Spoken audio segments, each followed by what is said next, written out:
നമസ്കാരം. താരവിവാഹങ്ങളിൽ എല്ലാവരും മാതൃകയാക്കുന്ന ദമ്പതികളാണ് ജയറാമും പാർവതിയും. 1986 പുറത്തിറങ്ങിയ വിവാഹിതര ഇതിലെ എന്ന ചിത്രത്തിലൂടെയാണ് പാർവതി സിനിമാസ്വാദകർക്ക് മുൻപിലെത്തുന്നത്. 10 വർഷത്തോളം മലയാള സിനിമയിലെ മുൻനിര നായികമാരിൽ ഒരാളായി പാർവതി നിറഞ്ഞാടി. 1988 പുറത്തിറങ്ങിയ അപരൻ എന്ന ചിത്രത്തിലാണ് പാർവതിയും ജയറാമും ആദ്യമായി ഒന്നിച്ച് അഭിനയിക്കുന്നത്. പിന്നീട് ശുഭയാത്ര, പാവക്കൂത്ത്, തലയണ മന്ത്രം തുടങ്ങി നിരവധി ചിത്രങ്ങളിലൂടെ പ്രേക്ഷകർ ജയറാം പാർവതി താരജോഡികൾ ഏറ്റെടുക്കുകയായിരുന്നു. പ്രണയത്തിലായിരുന്ന ഇവർ 1992 സെപ്റ്റംബർ 7-നാണ് വിവാഹിതരാകുന്നത്. പിന്നീട് അഭിനയത്തിൽ നിന്നും ഇടവേളയെടുത്തു. മാത്രമല്ല, ഏറെ ജനപ്രിയം നേടിയ കുടുംബം കൂടിയാണ് ജയറാമിൻ്റെതും പാർവതിയുടെയും. ജയറാമിന്റെ കുടുംബത്തോട് കേരളത്തിലെ ജനങ്ങൾക്ക് ഒരു പ്രത്യേക വാത്സല്യമാണ്. ജയറാമിനും പാർവതിക്കും കൊടുത്ത സ്നേഹം മക്കൾ കാളിദാസിലേക്കും ചക്കിയിലേക്കും എത്തി. അതുകൊണ്ട് തന്നെ കാളിദാസിന്റെയും മാളവികയുടെയും വിവാഹവും കേരളീയർ ഏറ്റെടുത്തതാണ്. കാളിദാസ് ഇപ്പോൾ തമിഴ്, മലയാളം സിനിമകളിൽ മികച്ച നടൻ എന്ന നിലയിൽ വളർന്നുകൊണ്ടിരിക്കുകയാണ്. അതേസമയം ഇക്കഴിഞ്ഞ ഡിസംബറിലായിരുന്നു കാളിദാസിന്റെ വിവാഹം. 3 വർഷത്തെ പ്രണയത്തിനൊടുവിലാണ് തരുണിയെ കാളിദാസ് ജയറാം വിവാഹം കഴിച്ചത്. സിനിമാ രംഗത്തെ നിരവധി പേർ വിവാഹത്തിൽ പങ്കെടുത്തിരുന്നു. ഇപ്പോഴിതാ ഈ കുടുംബത്തിന്റെ പുതിയ വാർത്തയാണ് ചർച്ചയായി മാറുന്നത്. ജീവിതത്തിലെ ബാധ്യതകളെല്ലാം കഴിഞ്ഞ സ്ഥിതിക്ക് ഇനി അഭിനയത്തിലേക്ക് തിരികെ വരുമോ എന്നായിരുന്നു ആദ്യത്തെ ചോദ്യം. ഇല്ല, അതിനെക്കുറിച്ചൊന്നും ഞാൻ ഇതുവരെ ചിന്തിച്ചിട്ടേ ഇല്ല എന്ന് പാർവതി പറഞ്ഞു. വരുന്നതിൽ തനിക്ക് പൂർണ്ണ സമ്മതമാണ് എന്ന് ജയറാം കൈകൊണ്ട് ആംഗ്യം കാണിക്കുന്നുണ്ടായിരുന്നു. ചിലപ്പോൾ വന്നേക്കാം എന്ന പ്രതീക്ഷ പാർവതിയും നൽകുന്നു. മകൻ കണ്ണന്റെ സംഗീത ചടങ്ങിൽ പാർവതി ചെയ്ത നൃത്തം വളരെ ഇമോഷണലും വൈറലുമായിരുന്നു. അതേക്കുറിച്ചുള്ള ചോദ്യത്തിന് പാർവതി നൽകിയ മറുപടി, ഞാൻ അധികം സംസാരിക്കുന്ന ആളല്ല. വാക്കുകൾ കൊണ്ട് എൻ്റെ ഫീലിംഗ്സ് എക്സ്പ്രസ് ചെയ്യാൻ എനിക്കറിയില്ല. എനിക്ക് നൃത്തത്തിലൂടെയാണ് അത് കൂടുതൽ എക്സ്പ്രസ് ചെയ്യാൻ കഴിയുന്നത്.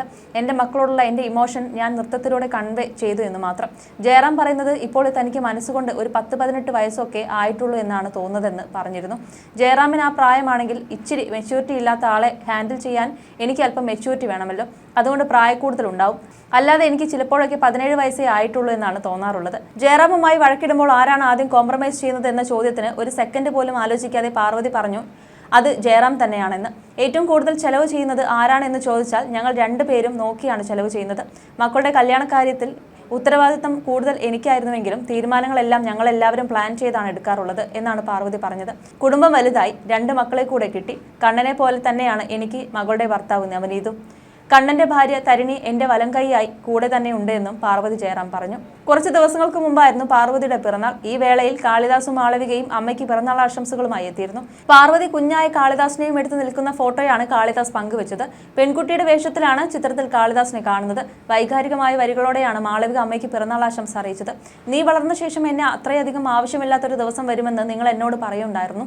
ഞാൻ വളർന്നു എന്നത് സത്യമാണ്, പക്ഷേ നിങ്ങൾ പറഞ്ഞത് തെറ്റാണ്. ഇത്രയും വർഷങ്ങൾ കഴിഞ്ഞിട്ടും എനിക്കിപ്പോഴും നിങ്ങളെ വേണം. മുമ്പത്തെ പോലെ തന്നെ. നിങ്ങൾക്ക് ഉണക്കാൻ പറ്റാത്ത മുറിവില്ല, നിങ്ങൾക്ക് ശരിയാക്കാൻ പറ്റാത്ത മോശം ദിവസങ്ങളില്ല. ഒരു വാക്ക് പോലും പറഞ്ഞില്ലെങ്കിൽ എന്തെങ്കിലും പ്രശ്നമുണ്ടെങ്കിൽ അപ്പോൾ അറിയുന്നു. നമ്മൾ 2 വീടുകളിലായിരിക്കും താമസിക്കുന്നത്, പക്ഷേ നിങ്ങളാണ് എപ്പോഴും എൻ്റെ വീട്. ജീവിതത്തിൽ എന്തൊക്കെയുണ്ടായാലും അമ്മയെ ആവശ്യമില്ലാത്തൊരു ദിവസമില്ലെന്ന് പറഞ്ഞാണ് മാളവിക തന്റെ പിറന്നാൾ ആശംസാക്കുറിപ്പ് അവസാനിപ്പിച്ചത്. മക്കളുടെ ജീവിതത്തിലെ ഏറ്റവും വലിയ സ്വാധീനം പാർവതി തന്നെയായിരുന്നു. മക്കൾക്കൊപ്പമാണ് താൻ വളർന്നതെന്നാണ് പാർവതി ഒരിക്കൽ പറഞ്ഞത്. മക്കളോട് ഞാൻ ദേഷ്യപ്പെടാറില്ല, കാര്യങ്ങൾ പറഞ്ഞു കൊടുക്കും. അവർ 2 പേരും നല്ല കുട്ടികളാണ്. അമ്മ പറയുന്നത് തെറ്റാണെങ്കിൽ അവർ അപ്പോഴും തന്നെ പറയുമെന്നായിരുന്നു പാർവതി മുമ്പ് പറഞ്ഞിരുന്നത്. കഴിഞ്ഞ വർഷമായിരുന്നു കാളിദാസിന്റെയും മാളവികയുടെയും വിവാഹം. മെയ് മാസത്തിലായിരുന്നു മാളവികയുടെ വിവാഹമെങ്കിൽ ഡിസംബർ മാസത്തിലായിരുന്നു കാളിദാസിന്റെ വിവാഹം. കാളിദാസിന്റെ സംഗീത ചടങ്ങിൽ നിന്നുള്ള വൈകാരിക ദൃശ്യങ്ങളും സോഷ്യൽ മീഡിയയിൽ വൈറലായിരുന്നു. പാർവതി വേദിയിൽ അവതരിപ്പിച്ച് നൃത്തം കണ്ട് കാളിദാസും ജയറാമും കണ്ണീരണിഞ്ഞതാണ് വീഡിയോയിൽ. കാളിദാസിന് കരച്ചിലടക്കാൻ കഴിഞ്ഞില്ല. നൃത്തത്തിൽ അവസാനം കാളിദാസ് പാർവതിയെ കെട്ടിപ്പിടിച്ചു. നിറകണ്ണുകളോടെ ജയറാമും ഇവർക്കരികിലേക്ക് ഓടിയെത്തുകയായിരുന്നു. വൈകാരികമായി ഈ നിമിഷം സോഷ്യൽ മീഡിയയിൽ ചർച്ചയാകുകയും ചെയ്തിരുന്നു. വീഡിയോ വൈറലായതോടെ കരയാൻ മാത്രം എന്താണ് ഇവിടെ സംഭവിച്ചതെന്നാണ് ചിലരുടെ ചോദ്യം. പാർവതി ഡാൻസ് ചെയ്തു എന്നതിനപ്പുറം മറ്റൊന്നും ഇവിടെ സംഭവിച്ചിട്ടില്ലല്ലോ എന്നാണ് ഇവർ ചോദിക്കുന്നത്. ഏറെക്കാലത്തിനു ശേഷമാണ് പാർവതി ഒരുപാട് പേർക്ക് മുന്നിൽ നൃത്തം ചെയ്യുന്നത്. വിവാഹശേഷം കരിയർ വിട്ട് കുടുംബജീവിതത്തിലേക്ക് മാത്രം ശ്രദ്ധ കൊടുത്തയാളാണ് പാർവതി. അമ്മയുടെ ത്യാഗങ്ങൾ മനസ്സിലൂടെ കടന്നുപോയത് കൊണ്ടാണ് കാളിദാസ് കരഞ്ഞത്. കരയാൻ എന്തിരിക്കുന്നു എന്ന് ചോദിക്കുന്നവരോട്, ഒരുപാട് ആഗ്രഹവും കഴിവുമുള്ള ഒരു സ്ത്രീ അതെല്ലാം കുടുംബത്തിന് വേണ്ടി വേണ്ടെന്ന് വെച്ച് നല്ല ഒരു അമ്മയായി ജീവിക്കുന്നു. ഒരുക്കി കാച്ചിയ പൊന്നു പോലെ പിന്നീട് അവരുടെ ഉള്ളിൽ നിറഞ്ഞ നിന്ന കലാകാരി പുറത്തു വരുമ്പോൾ എല്ലാം ഉള്ളിൽ ഒതുക്കി ജീവിതം മുഴുവൻ മക്കൾക്കായി നൽകിയ അമ്മയെ ഇങ്ങനെ വർഷങ്ങൾക്ക് ശേഷം സ്റ്റേജിൽ കാണുമ്പോൾ ആ മകൻ കരഞ്ഞത് ഒരു കേവലം സ്നേഹപ്രകടനം മാത്രമല്ല. എവിടെയോ എത്താതെ പാതി വഴിയിൽ മക്കളെ പ്രതിചിറകുകൾ ഒതുക്കി കഴിഞ്ഞ കാലങ്ങളിൽ കൂടെ ഒരു ഞൊടിയിടൽ ആ മകനും ഭർത്താവും പോയിട്ടുണ്ടാകും. വർഷങ്ങളോളം ജോലിക്ക് പോയി കുടുംബം നോക്കിയിട്ടും നിങ്ങൾ എന്ത് ചെയ്തു എന്ന് പഴി കേൾക്കേണ്ട ഈ കാലഘട്ടത്തിൽ ഒരായുസ് മുഴുവൻ ആർക്കു വേണ്ടിയാണോ മാറ്റിവെച്ചത് അവരുടെ തന്നെ കണ്ണു നിറഞ്ഞു. മനസ്സ് നിറഞ്ഞ നന്ദി പ്രകടനം, അതാണ് ആ കണ്ണീർ. ഒരു മീഡിയ അറ്റൻഷനും ആവശ്യം അവർക്ക് ഉണ്ടെന്ന് തോന്നുന്നില്ല. അതുകൊണ്ട് തന്നെ കുറ്റം പറയുന്നവർ പറഞ്ഞുകൊണ്ടിരിക്കും. ഹൃദയമുള്ളവർക്ക് മാത്രമാണ് ഹൃദയവികാരങ്ങൾ മനസ്സിലാവുള്ളൂ, അല്ലാത്തവർ എല്ലാം വെറും നെഗറ്റീവുകളാണ് എന്നാണ് ഒരു ആരാധിക പങ്കുവച്ചിരിക്കുന്നത്. വിവാഹ ചടങ്ങുകൾക്ക് ശേഷം ചെന്നൈയിൽ റിസപ്ഷൻ നടന്നിരുന്നു. പ്രമുഖ താരങ്ങളെല്ലാം റിസപ്ഷൻ എത്തിയിരുന്നു. റിസപ്ഷന് ശേഷം താരകുടുംബം ഒരുമിച്ച് ഫിൻലാൻഡിലേക്ക് യാത്രയും പോയിരുന്നു. കാളിദാസനും തരണിക്കുമൊപ്പം ഹണിമൂൺ യാത്രയിൽ കുടുംബം ഒന്നാകെ ഉണ്ടായിരുന്നു. ചിത്രങ്ങളിൽ ജയറാം, പാർവതി, മാളവിക, ഭർത്താവ് നവനീത് എന്നിവരും ഉണ്ടായിരുന്നു. കഴിഞ്ഞ നവംബറിലായിരുന്നു കാളിദാസും തരണിയും തമ്മിലുള്ള വിവാഹ നിശ്ചയം. ഓണക്കാലത്ത് കാളിദാസനും ജയറാമിനും പാർവതിക്കും മാളവികയ്ക്കുമൊപ്പം തരണിയുമുള്ള ഫോട്ടോ പങ്കുവച്ചിരുന്നു. ഇതിന് പിന്നാലെ കാളിദാസും തരണിയും പ്രണയത്തിലാണോ എന്ന ചോദ്യം ഉയർന്നു. വാലന്റൈൻസ് ഡേ ദിനത്തിലായിരുന്നു കാളിദാസ് താൻ പ്രണയത്തിലാണെന്ന് വ്യക്തമാക്കിയത്. തരണിയുടെ വീട്ടുകാർക്കും ബന്ധത്തിൽ എതിർപ്പില്ലാതെ വന്നതോടെയാണ് താരകുടുംബം വിവാഹത്തിലേക്ക് കടക്കാമെന്ന് തീരുമാനിക്കുന്നത്. താൻ അധികം സംസാരിക്കാത്ത ആളും തരണി നല്ലോണം സംസാരിക്കുന്ന ആളുമാണ്. അപ്പോൾ അത് ബാലൻസായി പോകുമെന്നാണ് പ്രണയത്തെക്കുറിച്ച് സംസാരിക്കുന്നിടയിൽ കാളിദാസ് വ്യക്തമാക്കിയത്.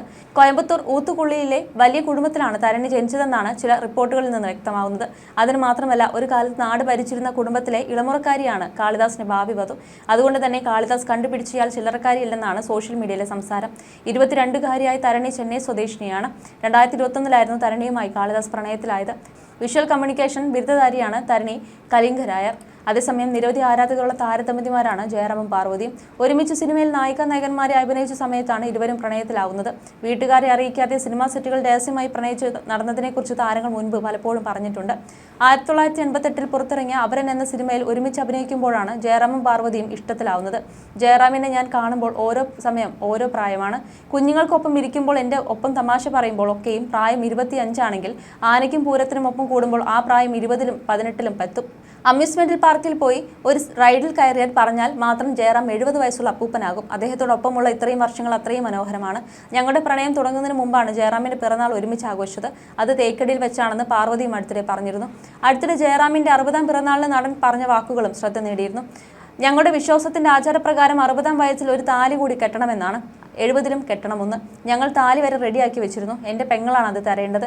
വിവാഹം നടന്ന അതേ ഗുരുവായൂരിൽ വെച്ചു കെട്ടാമെന്ന് ഞാൻ പറഞ്ഞപ്പോൾ ആളുകൾ 60 ആയി എന്ന് അറിയില്ലേ എന്ന് ഓർത്തുകൊണ്ടാകും ജയറാം സമ്മതിച്ചില്ലെന്നായിരുന്നു പാർവതി തമാശ രൂപേണ പറഞ്ഞത്.